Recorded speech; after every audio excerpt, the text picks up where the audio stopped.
गए थे, जिससे पाकिस्तान के दोस्त तुर्की की नींद उड़ गई। साइप्रस वैसे तो छोटा सा देश जरूर है, लेकिन नरेंद्र मोदी ने इस छोटे से देश में भी जाकर तुर्की और पाकिस्तान के खिलाफ बड़ा धमाका कर दिया, क्योंकि साइप्रस उस तुर्की की दुखती रग है जो तुर्की पाकिस्तान का साथ दे रहा था। तुर्की ने सालों से साइप्रस की काफी जमीन पर कब्जा कर रखा है। नरेंद्र मोदी आज साइप्रस जाकर उस जमीन को देखकर आ गए। ये देखिए, वो तस्वीरें देख रहे हैं जहां वो दिखाया जा रहा है कि देखिए भाई, ये तुर्की ने जमीन कब्जा कर रखी है, वहां बातचीत चल रही है। नरेंद्र मोदी समझ रहे हैं, अच्छा जमीन कब्जा किया है, बताओ तो। इससे तुर्की को जबरदस्त मिर्ची लग गई होगी। साइप्रस के राष्ट्रपति के साथ जाकर नरेंद्र मोदी ने उस इलाके को देखा जहां तुर्की ने कब्जा किया हुआ है। ये तस्वीरें देखिए, वो दिखा रहा है कि देखिए ना सर, वही कब्जा किए हुए। अच्छा, 3 बार फोड़ेंगे, वही ले लेंगे, कुछ कह रहे होंगे, मैं तो ऐसे ही कह रहा हूं।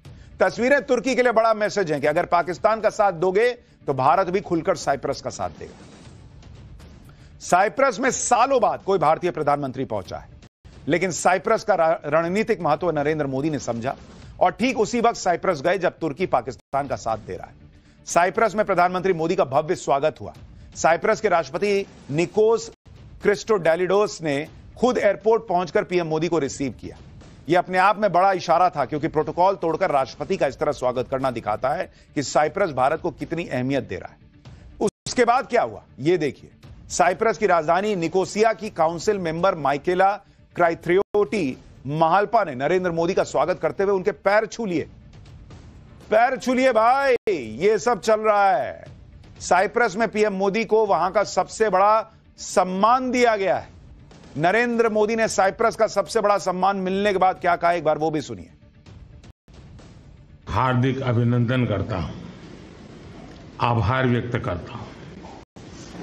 यह सम्मान केवल मेरा, नरेंद्र मोदी का सम्मान नहीं है, ये 140 करोड़ भारतवासियों का सम्मान है।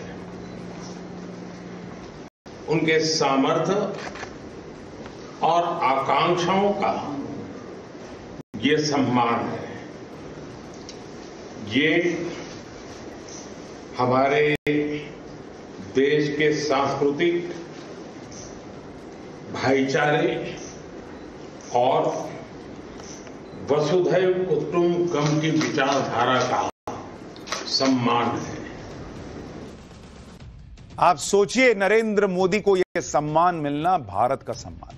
और नरेंद्र मोदी ने गले में जो ये पहना है, साइप्रस में इस तरह का स्वागत होना, वहां का सर्वोच्च सम्मान मिलना, फिर साइप्रस में उस इलाके को देखने के लिए जाना जिसे तुर्की ने कब्जा कर रखा है। नरेंद्र मोदी ने साइप्रस जाकर पाकिस्तान के दोस्त तुर्की के खिलाफ गेम सेट कर दिया है, क्योंकि नरेंद्र मोदी साइप्रस के जिस इलाके को देखने गए, वो इलाका तुर्की ने 1974 से जबरन कब्जा कर रखा है।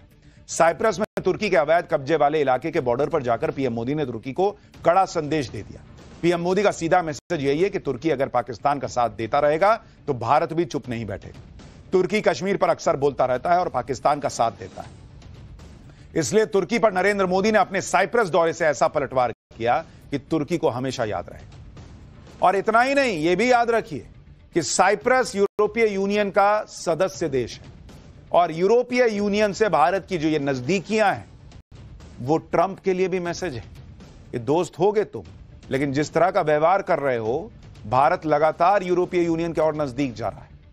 तो ट्रंप के लिए भी मैसेज है, पाकिस्तान के लिए भी मैसेज है और तुर्की के लिए भी मैसेज है। खैर, नरेंद्र मोदी और इजराइल जिस तरह से पाकिस्तान के पैरों तले जमीन खींच रहे हैं, ये तो आपने देखा। लेकिन फिलहाल अगला चैप्टर, जिसमें आम लोगों के पैरों तले जमीन निकल जा रही है भाई, जिस तरह से क्रैश हो रहे हैं प्लेन, हेलीकॉप्टर वगैरह। पहले प्लेन क्रैश, फिर हेलीकॉप्टर क्रैश, एक के बाद एक इमरजेंसी लैंडिंग। देश में हो क्या रहा है? अहमदाबाद प्लेन क्रैश के पीछे बड़ी साजिश थी क्या?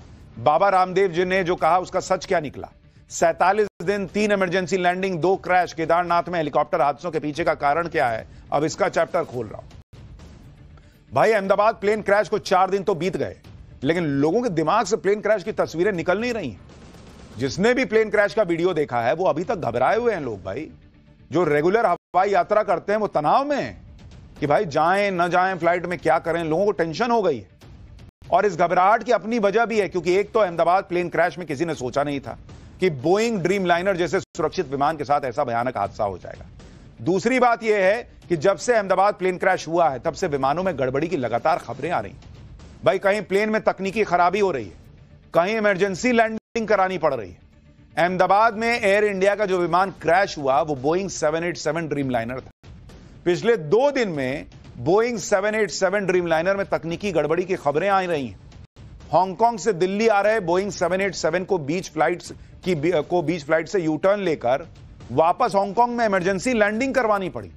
ब्रिटिश एयरवेज के बोइंग 787 की भी टेक्निकल ग्लिच की वजह से लंदन एयरपोर्ट पर उसको उतारना पड़ गया। भाई पब्लिक घबराएगी नहीं, एक तरफ एक हादसा हो गया, दूसरी तरफ इमरजेंसी लैंडिंग की बातें चल रही हैं। आप वो तस्वीरें दिखाइए, जिस तरह से जो तस्वीरें आ रही हैं इमरजेंसी लैंडिंग की, हादसे की, वो दिखाइए। भाई पब्लिक हैरान है। बोइंग के ड्रीमलाइनर को लोग क्यों डेडलाइनर कह रहे हैं? प्लेन क्रैश के बाद भारत सरकार ने बोइंग विमानों को लेकर क्या फैसला किया आज आपको बताऊंगा। लेकिन इसी बीच बाबा रामदेव ने अहमदाबाद प्लेन क्रैश को लेकर एक बड़ा दावा कर दिया। उन्होंने कहा कि प्लेन क्रैश के पीछे तुर्की की साजिश तो नहीं है, इसकी जांच होनी चाहिए। उसका सच क्या है यह भी आज आपको बताऊंगा। लेकिन आप यह भी देखिए कि अहमदाबाद क्रैश के बाद विमानों में तकनीकी खामियों के ऐसे ऐसे वीडियो आ रहे हैं कि लोग समझ नहीं पा रहे कि यह सब चल क्या रहा है। बॉस प्लेन उड़ रहे हैं, फिर वापस इमरजेंसी लैंडिंग हो रही है, कहीं पहियों से चिंगारी निकल जा रही है। आप तस्वीर देखिए भाई, धुआं वहां पे फैला हुआ है। अभी लोग अहमदाबाद प्लेन क्रैश के सदमे से उबरे नहीं थे। रविवार को केदारनाथ में एक हेलीकॉप्टर क्रैश हो गया, इसमें 7 श्रद्धालुओं की मौत हो गई। इससे पहले भी केदारनाथ में श्रद्धालुओं को दर्शन करवाने ले जा रहे हेलीकॉप्टर के क्रैश होने की खबरें आई थी। केदार घाटी में बीते 14 सालों में 13 हेलीकॉप्टर दुर्घटनाएं हुई हैं, जिसमें 41 लोगों की जान जा चुकी है। केदारनाथ धाम में हेलीकॉप्टर क्रैश की जांच में क्या पता लगा है? अहमदाबाद प्लेन क्रैश में अब क्या नया खुलासा हुआ है? बोइंग ड्रीमलाइनर पर अब कौन से नए सवाल उठे हैं? आज आपको यह सब देखना चाहिए। लेकिन पहले जो हो रहा है उसकी एक झलक देखिए भाई। जब से अहमदाबाद की घटना हुई है तब से लगातार एक के बाद एक ऐसी खबरें आ रही हैं जिसमें कहीं विमानों को वापस लौटना पड़ रहा है, कहीं इमरजेंसी लैंडिंग करवानी पड़ रही है, कहीं विमानों में कुछ और खामियां आ जा रही। जैसे आप देखिए कि कल ही ब्रिटिश एयरवेज के बोइंग 787 ड्रीमलाइनर ने लंदन के हीथ्रो एयरपोर्ट से चेन्नई के लिए उड़ान भरी, लेकिन उसे वापस हीथ्रो एयरपोर्ट पर इमरजेंसी लैंडिंग करनी पड़ी क्योंकि लगभग 15,000 फीट की ऊंचाई पर पायलट ने महसूस किया कि प्लेन में कोई दिक्कत है। जांच की तो पता चला कि प्लेन में फ्लैप सिस्टम में गड़बड़ी है। अहमदाबाद प्लेन क्रैश में भी एक आशंका यही जताई जा रही है कि विमान के फ्लैप में गड़बड़ी की वजह से विमान ऊपर जाने की बजाय नीचे गिरकर फट गया। लेकिन गनीमत रही कि ब्रिटिश एयरवेज के विमान के साथ ऐसा नहीं हुआ। गड़बड़ी का पता चलते ही विमान के अतिरिक्त फ्यूल को हवा में गिरा दिया गया ताकि विमान का वजन कम हो सके। ये देखिए कैसे उसमें से ईंधन निकाल दिया गया कि भाई निकलो, तुम वजन कम करने दो, मुझे उतरने दो। किसी भी संभावित रिस्क से बचने के लिए ईंधन गिराकर विमान का वजन घटाना स्टैंडर्ड प्रोटोकॉल का हिस्सा होता है, जिससे इमरजेंसी लैंडिंग में आसानी होती है। लगभग 1.25 घंटे तक हवा में रहने के बाद विमान ने हीथ्रो के रनवे पर सुरक्षित लैंडिंग की। सभी यात्रियों और क्रू को सुरक्षित उतार लिया गया। भाई विमान तो सुरक्षित उतर गया, लेकिन पब्लिक में तो तनाव हो गया कि चल क्या रहा है। सोचिए पैसेंजर्स का क्या हाल हुआ होगा। जो लोग उस प्लेन में थे उनकी सांसें अटक गई।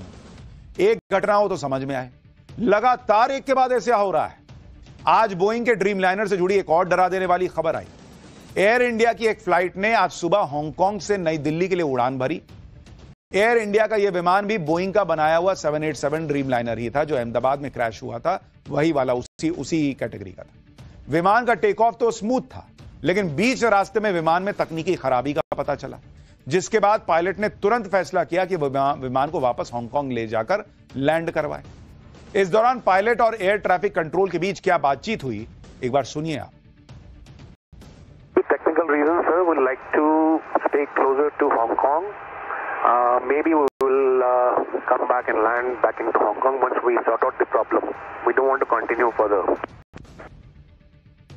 वैसे तो हवाई यात्रा सबसे सेफ मानी जाती है, लेकिन एक के बाद एक ऐसी घटनाएं हो रही हैं कि लोग घबरा गए।